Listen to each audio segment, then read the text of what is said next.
Ito naman po, para sa mga gusto pong magbakasyon sa Pilipinas, no? Ano po yung proseso na kailangan nilang daanan bago po sila lumabas sa Czech Republic?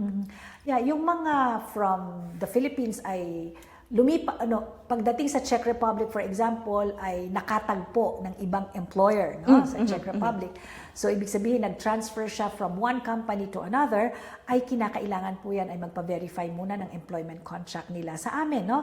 Doon sa panibagong company. So, anong ibig sabihin noon? Kailangan sila magsumite ng copy ng kanilang employment contract, and then passport, yung bio page ng passport, and then yung kanilang employee card or yung temporary residence card, and minsan nagre-require kami ng addendum or compulsory or OFW insurance. So, kailangan po muna na may stamp namin yan, at yan ay bibit-bitin ng ating OFW pauwi sa Pilipinas at gagamitin niya yan para sa pag-a-apply niya ng OEC. So of course, yung e-travel, no, kailangan din yan, requirement.